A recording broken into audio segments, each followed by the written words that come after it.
Hello, I'm Matt and welcome to Badger Workshop. On this project I want to kill two birds with one stone. You see these fence panels? Well, they're just leant up against a fence that's behind it, and there's about 1 foot drop to the neighbour's property. As there's no posts holding them up, they've started to flop over, so I need to do something about it. As I also need somewhere to store my logs and kindling, I've decided to make a log store and put it there instead of the fence. So first I've determined how high I want the back to be, and I want the roof to have a 15-degree pitch so I can start cutting the timber down to the correct length with a 15-degree angle at the end.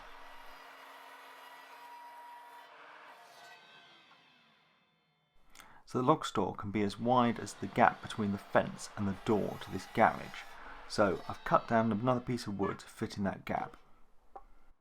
And now I can get that bit attached to the bottom.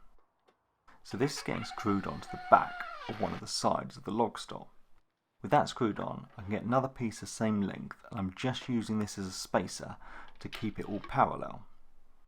This is not getting attached, it's just for reference, and then I can get the front of the side on. This also has a 15-degree angle cut at the top, out of frame I'm afraid, sorry about that.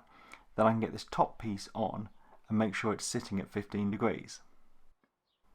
When I'm happy I've got everything at the right angle, I can then get a square at the bottom of that front piece and mark out where it needs to be trimmed down so it's the correct length.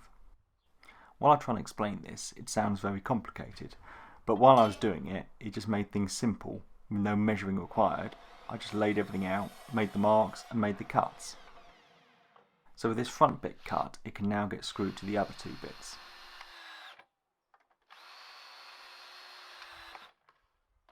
So now I can work out how this angle bit for the roof needs to be cut.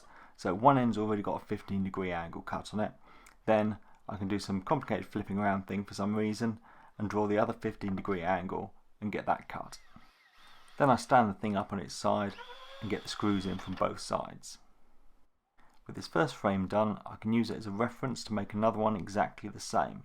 Then I bring them into the workshop. I've got some strips of wood about 20mm square that I'm gluing and nailing onto the inside of this frame. I'm running these strips up both sides and along the top, so I just need to cut a few angles to get it all to fit.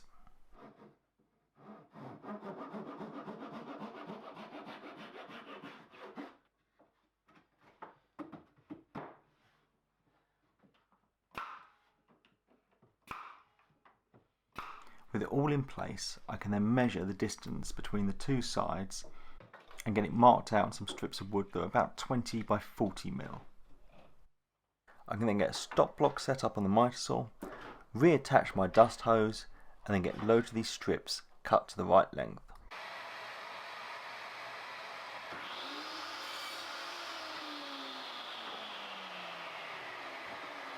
So with a pile of them cut, I start getting them installed. So I get a bit of wood glue on the end, and then a few brad nails in. Then I use another one of these strips turned to its side as a spacer, and then I can keep getting more in.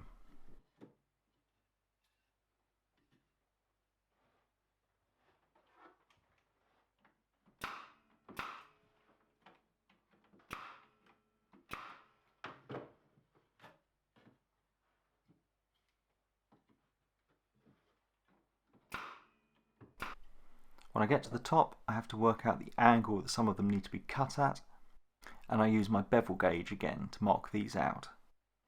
Then I can take these pieces over to the bandsaw and get them cut out.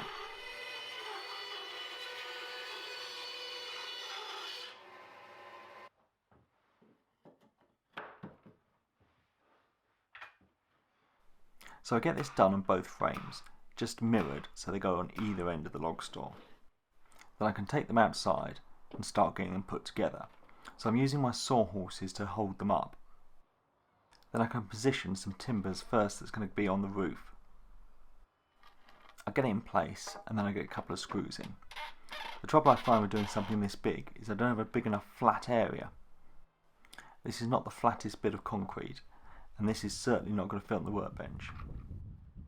So with the first timber in, I no longer need the sawhorse to keep it up. Then I can get a second timber along the bottom.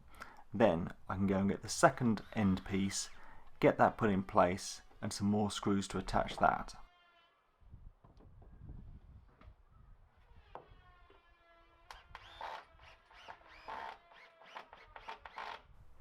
With those in place, I flip it up onto its end, and then I can get the other bit on the top put in. I do really like working on my own, but sometimes an extra pair of hands would make things a little easier. With this piece attached, I can then get it flipped up the right way and get the last piece attached. So now I want to mark out where an upright support is going to go. So I measure the same distance in from the top and the bottom, then I can get a piece cut to the right length. This is a 90-degree cut at one end to go on the bottom, and then a 15-degree to go at the top. I get it lined up with the pencil marks on the top, and then I can get some screws in. Then I can get another piece cut the same but longer to go in the back.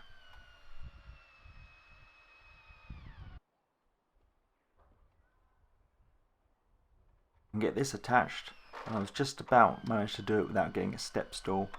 Then I could lay the thing down and get some screws in from the bottom. I want a shelf to put my kindling on, so I work out how high I want it and mark it out.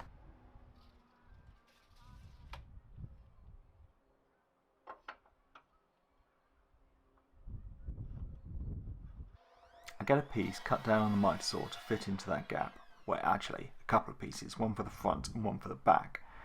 Then I can get some battens put on exactly the same as I did for the end panels.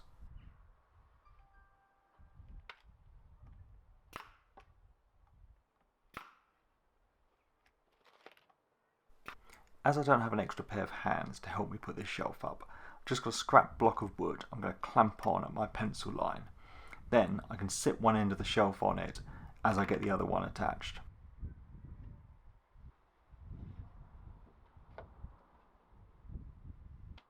As it turned out, it was a nice snug fit anyway, so the friction would have probably held it in place.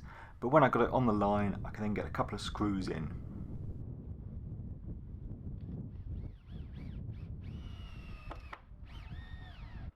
I want these central uprights to be a dividing wall, so again I'm going to get some more battens attached.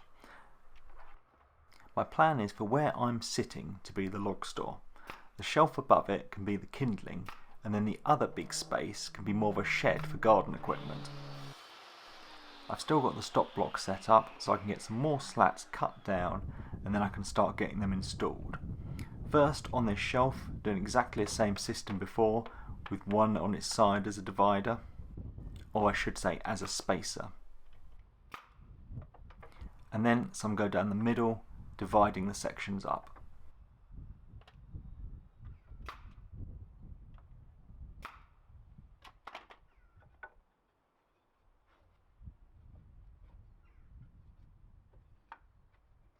I hadn't decided what I was going to do with the base, but airflow is good, so I decided to raise everything up by putting some more battens and some more slats in. Now I just step back and look at where more support was needed. So along the roof it definitely needed another supporting beam in the centre, so I get this attached, and this time I did have to go and get a step stool.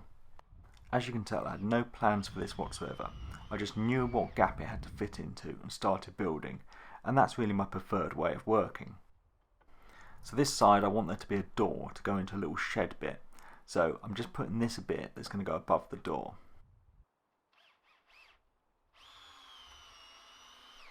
So now I need a door to go in this opening, so I'm just going to measure how big I needed to make it, and then I'm going to go in the workshop and work in there for a change. The door should be small enough to fit on the workbench, so it'd be nicer to work on a flat surface. Nothing fancy, as it's not going to be very heavy. I'm just going to get 4 bits cut to length and then screwed together.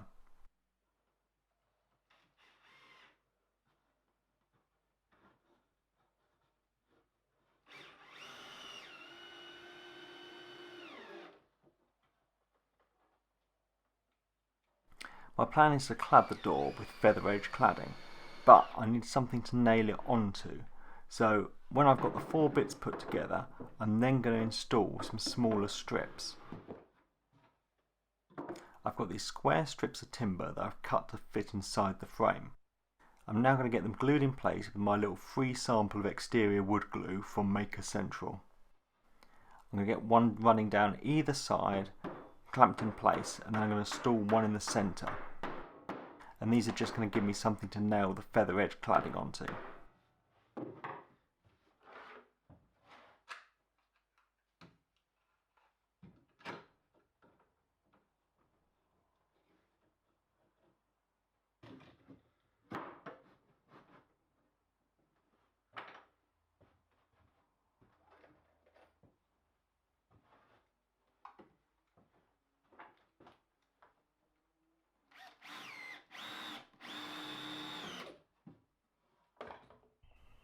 I'm going to paint this with some garden paint to offer a bit of protection, but also to tie it in with the other things I have in the garden. So this is the colour I painted the frames of the workshop, and I do plan to paint the rest of the workshop this colour. So when the paint's dried, I can start getting the feather edge cladding on. This is 2.4 metre long cladding, and I've made this rack 2.4 metres long, so no cutting required, no wastage. Now I could have used my large nail gun to put this on, but I had a couple of kilogram bag of galvanised nails, so I thought I'd try and use some of those up. As you can see, I laid it back down to get the cladding on, which made life so much easier. When I did the cladding for the workshop and on shepherd's huts, I made little jigs to get the spacing for the boards, but because it's just laid on its side, I can use a combination square. When I've got the whole of the back clad, I can get the thing lifted up. Unfortunately, I can't get the cladding done on the top when it's laid down because I want the first board to overhang slightly. I suppose I could have laid it on its back, but I didn't. I've got all this breathable membrane left over from the workshop build, so I'm going to put a strip of this along the roof. This is probably overkill for a log store, but I've got it sat there, so I might as well use it. I cut it slightly oversized, then I fight the wind and get it stapled down. Now I can get the boards on the roof. I'm starting at the front and I'm leaving a bit of an overlap so the rain can drip off. Then the other boards go on exactly the same as the back, using the same spacing. And that's it all made. Now just to get it installed. So first I can get these old panels taken down, which are just leaning on the fence behind it, and there's like some metal L brackets going down onto the concrete. There are some concrete posts behind there that have wooden posts on the side, so I'm going to be able to screw through onto that to give it some support. This thing has ended up being really quite big and pretty damn heavy, so it was a bit of a struggle to manoeuvre it into place, and I found the old sitting down and pushing it in with my feet technique worked well. I want to get it pushed all the way up to the concrete post behind because I need to be able to get my garage door to open. Now as you can see, I made a second one, and this one my bins are going to go into. Exactly the same, just a little less complicated. I was waiting on a delivery from Toolstation before I could do any more, so I thought I'd start working on the door. I set up a stop on the miter saw, then I could get all the cladding slats cut to length. So the slats on the door go on exactly the same way. At this point I was getting a little low on slats and I was determined not to have to buy any more. So on a couple of the runs I used smaller pieces and they joined up in the middle.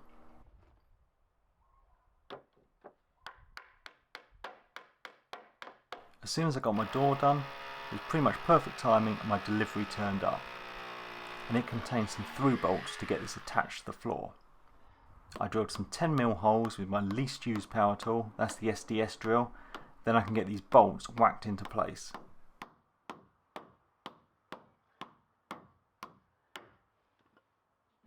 With them bashed down into the concrete, I can then get them tightened up.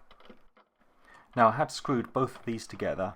They've got plenty of weight in them, and when they've actually got things in, they're going to be even heavier. But these bolts will make sure this never goes anywhere. So the last little bit of cladding is this little bit above the door. I had no long bits left, so I cut down some smaller bits and fitted them vertical. And I pretty much managed to use every bit of cladding I had, so that worked out perfectly. The door can now get installed, so I get it leaned in place, and then I get some packers out. I get a 5mm packer underneath and in the sides, so I get an even gap all the way around the door. Then I can get the hinges installed. These came in my box from Toolstation as well. These are perhaps slightly too big, but that's the trouble of ordering online, you can't look at things, but they would just about fit.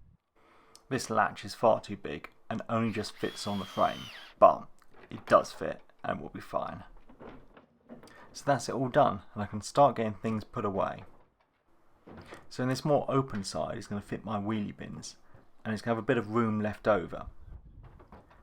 The small recycling bin will fit down the side, and then if the courier comes and I'm not in, any packages can be left in there. There's enough headroom for the bin doors to be open fully to be able to put rubbish in while they're still in the store. The other side at the bottom I can get all my logs put in. And then in the little shed bit can go all the gardening stuff. None of this has any great value, otherwise I'd probably try and make it a bit more secure. I think a future job might be to add some tool holders so things can hang up.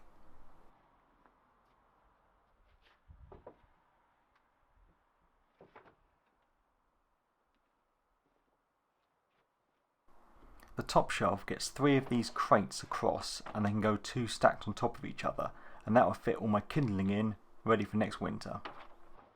So that's it all done. It's sorted out the fence problem and emptied a lot of stuff out the garage. Thanks for watching, thanks to my Patreons, and please subscribe for more videos.